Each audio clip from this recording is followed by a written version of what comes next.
Welcome to episode 68 of Communicast, a communication skills podcast. I'm Scott D'Amico, president of Communispond, a global communication skills training organization. Adjust to your audience, add value with your communications, listen to learn. Great advice from my guest this episode, Eileen Spencer. Eileen is a talent development leader with a proven record of tying learning strategies to business goals. In this episode, we talk about providing clarity, the power of authenticity, and why you need to push yourself out of your comfort zone. I hope you enjoy. Eileen, thank you so much for joining me today. Great, Scott. Great to see you. And thank you for giving me this opportunity to talk about one of my most favorite things, communication skills. Same here. Really looking forward to the conversation. Before we jump too far into it, why don't you tell the listeners just a little bit about you, your journey, and the work that you're doing today? Sure. Well, I started my career in sales and sales leadership with the Quaker Oats Company, then went to work for Nestle in a customer service role. And in that role, really realized that, my true passion really lied in helping others get better at their jobs, because I did a lot in onboarding and new employee training. Also realized I wanted to get kind of more connected to the sales role. So begged my way back to Quaker Oats, as they were the kind of the industry leaders in training and development of their salespeople. So a few years later, PepsiCo bought Quaker Oats and again had this great opportunity to kind of expand experiences, and basically spent most of my career with PepsiCo building the skills and capabilities of our salespeople. So trained new managers, leaders, teams, and individuals on things like selling and negotiating, business and analytics, tools and technology, and of course, communication skills, which was part of every one of our training sessions. In 2022, PepsiCo sold off a portion of their business, their juice business, to a private equity company, and formed the Tropicana Brands Group. And I went with that organization. That was a great experience because we acted like a startup. As we had to separate from PepsiCo, we had to kind of create all these new processes like performance management. We had to roll out new systems and tools and train people on our new learning management system and our corporate university.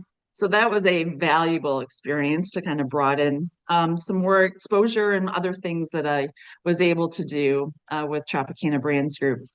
I have had a long career and a lucky career because I have absolutely been able to do what I love to do with great people in a great industry like consumer product goods, and have been so lucky. Outstanding. So we have Tropicana, Pepsi, Nestle, Quaker Oats. I have not had breakfast yet, so if you hear my stomach rumbling, that's why you're talking about all my favorite things, and I haven't eaten yet today. So we'll have to maybe cut some of my stomach rumbling out in editing here. But if I think about that experience, sales, customer service, sales training, and then really kind of building out corporate university, communication is that connecting factor across all of them. It plays such a big part in having successful outcomes in each and every one of those areas. So as you think about communication and what it means to be a great communicator, Eileen, what comes to mind when someone says so-and-so is a great communicator or they have really strong communication skills? What's the image that pops up in your head? Yeah, it's really a combination. I can kind of think of probably two things that jump out right at me. It's truly a good communicator can clearly and authentically convey their message. I've seen, extremely effective sales leaders stand in front of a huge audience and motivate people, and they're standing and they're cheering, right? One way to communicate. I've also seen a very reserved nutrition scientist try to explain our products. He might not be as polished or as eloquent, but he still was able to clearly and authentically convey his message, and it was still quite effective. Also, I think probably most important as a good communicator knows how to adjust their style to that specific audience. So what I learned very quickly in customer service was if somebody's upset, calm down, right? Take a breath. You need to listen. You need to have a calm voice, right? Do I need to motivate my sales team? If I need to do that, I need to put my passion and my excitement up even further, right? To engage that audience. If I need to be more direct and telling my kids when they need to come home, I need to adjust that style. And then I was just experiencing this of I need to influence my mother to stop driving at 89.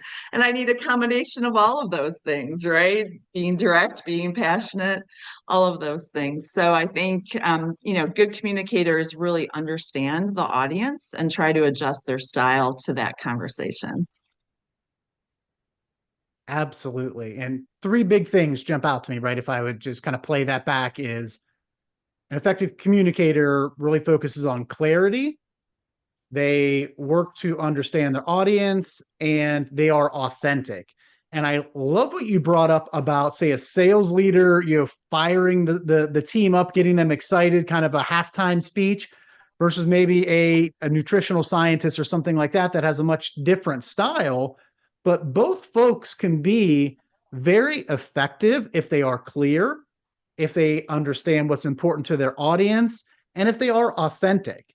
And I would say likely if that scientist wasn't that rah type of person, they tried to deliver a speech in that persona, so to speak, that was not authentic to them, likely their message would fall flat and wouldn't work as well if they just really delivered it in their own voice, so to speak, and not try to be someone else. I agree. You can amp it up and down a little bit based on what's going on. You can match your emotions and your tone and volume a little bit to the particular scenario, right? You don't want that disconnect between it's a very serious thing and you're acting excited and chipper. But to the same point, you have to be careful of not straying too far of who you are when communicating because you lose that authenticity. And along with that, you're going to lose the audience. Yeah, I think of sometimes, there used to be this old kind of communication piece that everybody had to communicate the same way, right? When you did kind of learned about stand-up facilitation or stand-up presentations, you had to do the same hand gestures and the same things. And it's too uncomfortable, right? To do that if that's not who you are or if that's not the message that you're trying to deliver. Yeah, it reminds me when I started my career as a classroom teacher, my style would vary a little bit class to class, depending on the students, the audience, their knowledge level, their behaviors. I would have to adjust. Sometimes the volume and tone changed a little bit and may had to be a little bit more assertive or loud sometimes just to capture Yeah. attention of people versus other classes I could kind of keep a little bit more of an even keel or even just how I position myself in the room. So I think really understanding where your audience is at, what's important to them, and what you need to do to keep them engaged is a critical factor of being an effective communicator. Yeah, I agree. Eileen, so as you think about the workplace today, what are you seeing as some of the skills that really are important for employees, whether it's frontline employees, leaders, really across the organization? What are some of the key communication skills that you're seeing as being really important to employers today? So I think probably, we're lucky that, communication skills are probably the number one, I think, skill that everyone needs in the workplace to be successful, right? You can be, like we said, a complete expert on something, but if you can't convey your message or, tell people about it so that they can go sell that product, then you're going to get lost, right? So it's so important.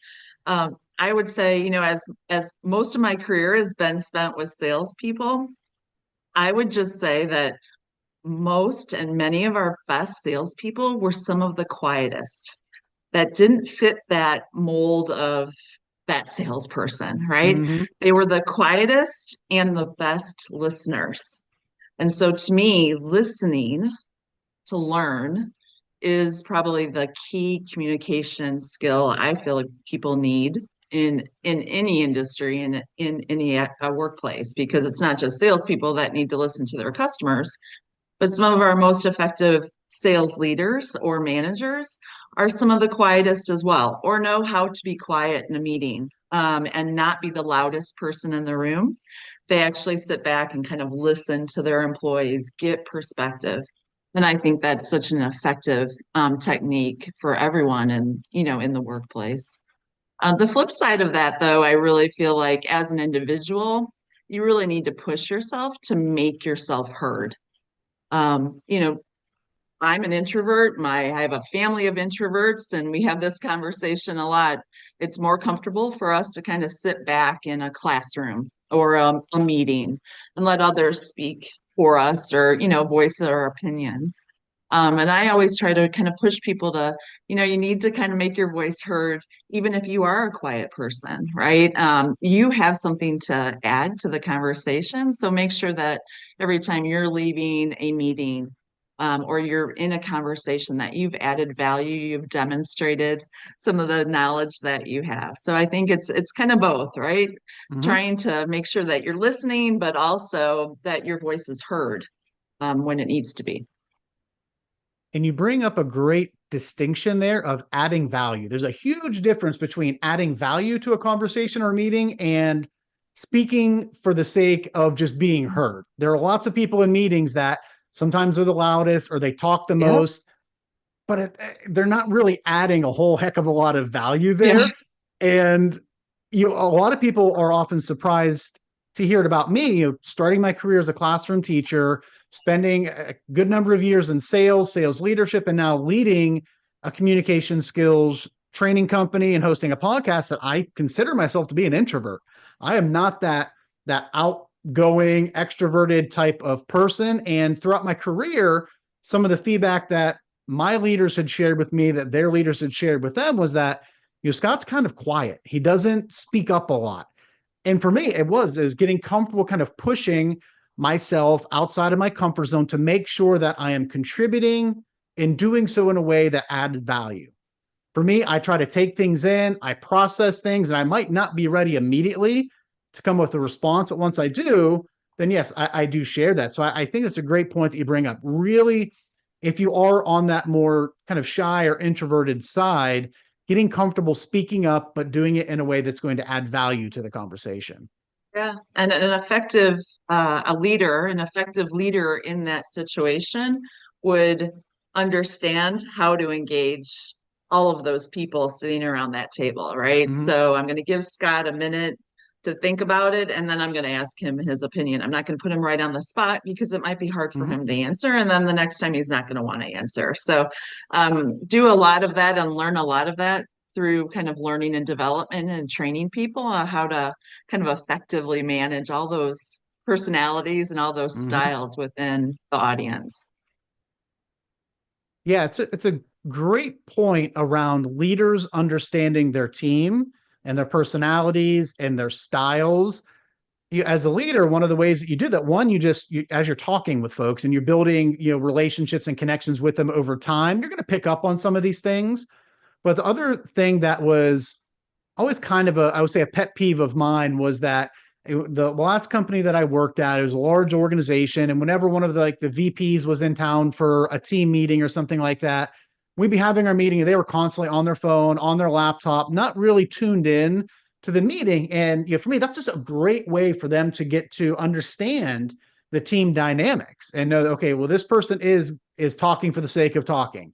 This person really is insightful. They're quiet, but they're insightful. This person is motivated by this. So if you're a leader and you're coming in to meet with some of the teams, like maybe a rung or two below you on the org chart, whether it's sales or otherwise, really be present in those meetings, because it sends a powerful signal to the team. And then for you, just as a leader, it's a great learning experience to get to know these people better. Yeah, I had a manager that when I was learning how to be a trainer, let's say, would always say, "Hey, make sure you got to prepare, but make sure your last 15 minutes right before people start, as people are coming into the room, that you're ready. You're not Mhm. fooling with the AV and looking at your notes, and because those 15 minutes as people come in the room, you can start to read your audience, and you can Yes. tell." who is nervous to be there, who's excited, who you might have a friendship with that you can call, get engaged in the conversation. And so I try to and that could be effective use for a meeting too, right? Be early to Hmm. the meeting, even on Zoom, or in these virtual situations, just clicking on 10 minutes ahead of time and seeing if you can, chit chat with a few people and just kind of gauge how everyone's feeling is an effective way to do that too. A recent guest on the show talked about that and called it find your fans. So if Oh, you're I at like a that. conference, right? If you're speaking at a Yeah. conference, maybe you're mingling before Yeah. and you make connections with a few people that you know are going to be in your session, or if it's in a big presentation that you're doing at work, those 10 minutes as people are trickling in on the Yeah. front end, connecting with some of them so that when you get up there and get started, you have friendly faces in the audience that you can connect with that will help bring your nerves down. They're going to be receptive to your thoughts. So yeah, find your fans is a great thing to do. And by Yeah. being prepared and being able to spend that time on the front end as people are coming in or networking beforehand can really help with that. Yeah. Absolutely. Love that idea. Eileen, as you think about your career success, what would you say is maybe the one or two key communication skills that you've really used throughout your career that have helped you kind of grow continuously throughout your career?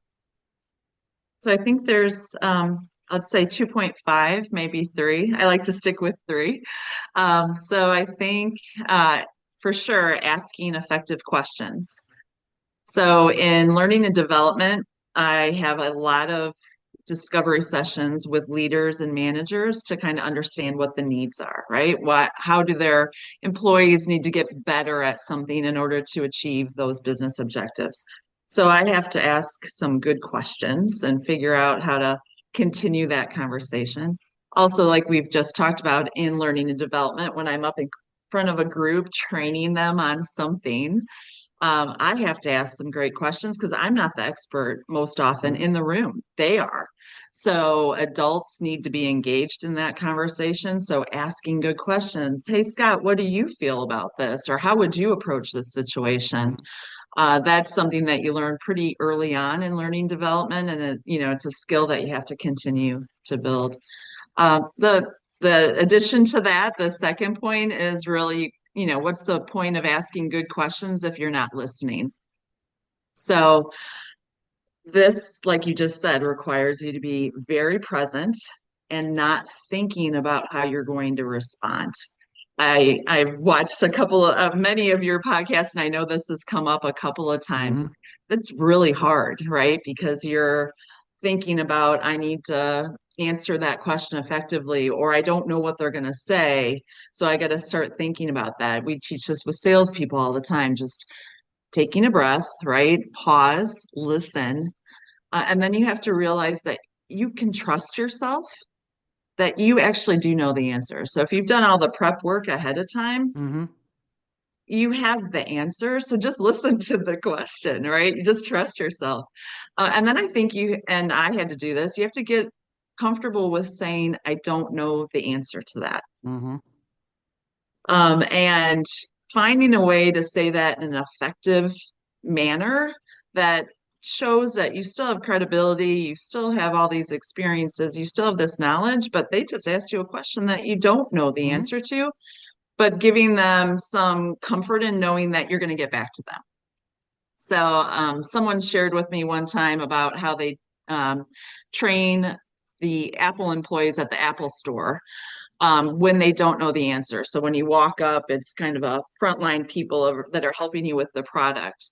And they are trained that if somebody asks them a question that they don't know the answer to, they'll say, I don't know the answer to that, but let's walk back to the tech bar where the real experts are and we'll learn together.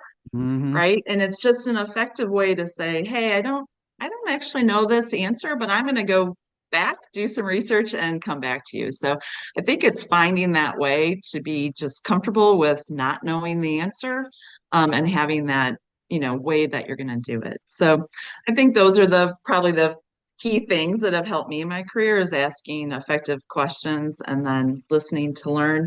But then I will add, I've already told you how passionate I am about, communication skills and how I love my job. So I think that comes through, right? That if you're feeling good about what you're trying to do, that passion and fun is going to help your message get across more effectively. Oh, spot on. Couldn't agree more on that. When you really are passionate about something and care about it, it comes through, and I think it just makes everything that much easier. And all great skills that you mentioned there, and especially from a sales perspective, getting sales folks to say and feel comfortable with, I don't know, but let's figure this out, or I'll work with the experts and get back to you. Great tip there. And then the other components of listening, the big thing that I talk about a lot is creating an environment for listening. So both from a physical environment where, when I do these shows, doors closed, my phone is turned completely off, email is completely shut down, messenger's set to do not disturb, so that I'm not worried about what's kind of going on outside of here. I try not to set meetings up directly right after these, so I'm not worried about backing into it and having to rush somewhere else. So kind of setting it up from there, but then also, if you really prepare, it sets you up well for listening, whether it's a podcast, a sales meeting, a meeting with your boss. If you prepare, it helps both with the listening and the questioning.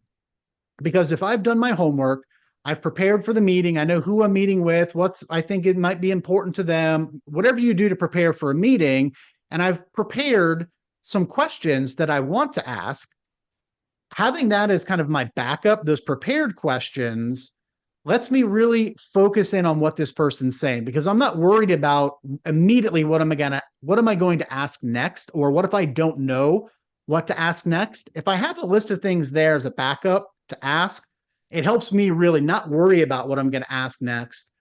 Focus in on what they're saying, and as you mentioned, take a beat, take a pause, be comfortable with that 1, 2, 3 seconds of silence when somebody is done talking.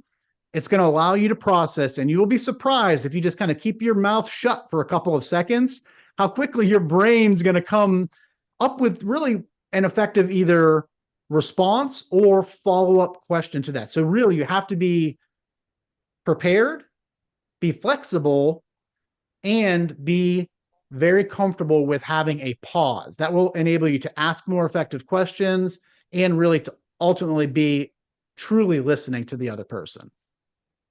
Absolutely. Eileen, who is someone from throughout your career that has influenced your communication style?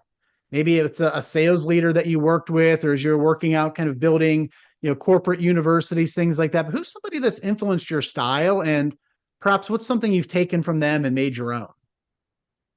So it's a great question. I've had so many great interactions with sales leaders and managers and employees that have taught me so many things during my career. I think if I had to highlight one or a group of people, the key message was, again, all around preparation. And a couple key points around that. So first, and we've talked about a few of these things. First, like, clarify your objective. What do you want the audience to do, right? Whether it's a one-on-one conversation and you're looking for a pay raise, if it's an interview and you want to be hired, if it's a sales meeting and I need to motivate people, if I'm trying to teach them a new skill, like, what do you want the audience to do at the end of that? And that, you need to really clarify that. Secondly, again, we've talked about is just understand your audience. Do they want to be there, right? Is this a very challenging business environment and you're going to ask them to change something? Am I talking to a customer that is in a challenging business environment? So just understanding your audience, whether it's one-on-one or you're presenting in front of a large group. But probably the key takeaway for me is in that preparations phase, the third thing that I always do or try to do, especially if it's a very large or important presentation or, I have to deliver an important message, is all about storyboarding. And storyboarding to me really just means taking the time to think through what you want to tell them. Hmm. So we taught a lot of over the years for our salespeople. We taught a course, and I know you all have the same kind of similar course around business storytelling or telling the story. A Hmm. big piece of that was around the storyboard. And people, and it looks different for everyone, right? So I had a manager that I knew if I walked in with a PowerPoint presentation, I needed to print those slides. They could not be stapled because as we reviewed that presentation, he would slide them around the table and he would usually eliminate about 50% of it, right? Because I had just, I had duplicates, it didn't matter. I had another manager that storyboarded with post-it notes. She sat and had this discipline about this is the story I want to tell, and she'd write little key points. I write a script. Even for this, I sat through and tried to think of some of the things that you might ask, and I really tried to just write that in my voice. And then I have the discipline to go back and cut about half of it because I tend to overwrite and over explain. Hmm. So it's just that idea of whatever you're trying to do to really kind of think before you just create or start or get into PowerPoint or all of those things and really storyboard. And even today, if you think you're going to leverage, AI or chat GPT to kind of help you find the right wording, if you have a storyboard first, it it'll help you craft much better prompts. You'll get much better Hmm. results, right? Rather than just typing in, I need an answer to this. But if you've actually thought through what message you want and you just need a little help with how to word that, doing that storyboard up at front will help you get those better results and you'll have a more effective message. The thing that I love about that is if you just really broadly take this concept of preparation and apply it to any aspect of life. As you mentioned, whether you're Yeah. using maybe an AI tool, you're preparing a big presentation for work, you're having a conversation with your family, doing the front end work pays dividends on the back end. You're going to get a better response back from Chat GPT. Your ultimate presentation is going to be much more organized in a more effective and more compelling way. And unfortunately, I think what happens is when most people have to give a presentation, what do? They pull up PowerPoint and they just start right with making the Yeah. deck.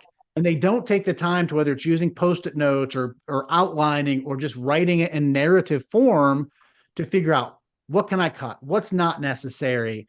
This doesn't make sense for this audience. This isn't going to be important. This doesn't support my desired outcome. So when you do it that way, it's going to allow you to be much more concise.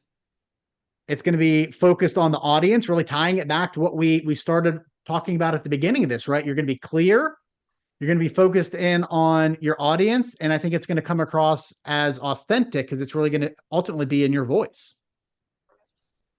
Exactly. Eileen, as we are wrapping up here, what piece of closing advice would you have for someone listening to this, whether they're early on in their career or maybe mid-career, ready to make a change? What advice would you have for them around the importance of developing the skills that we discussed today? I can't think of anything more important than developing the skills around effective communication. And I think if I was early in my career, that would be my number one goal is to be seen. So when I'm talking about who's an effective communicator, I can say, oh, that's Scott, right? And I can identify what he does well. So I think that is probably the most important thing is just, make that your goal to be you're a great communicator. It's going to serve you in every industry, every job, and in life, like we've talked about, right? Like those are some serious conversations that we all have. And so the more Mm-hmm. effective you can be at delivering messages and understanding audience and listening, you'll have much more career success.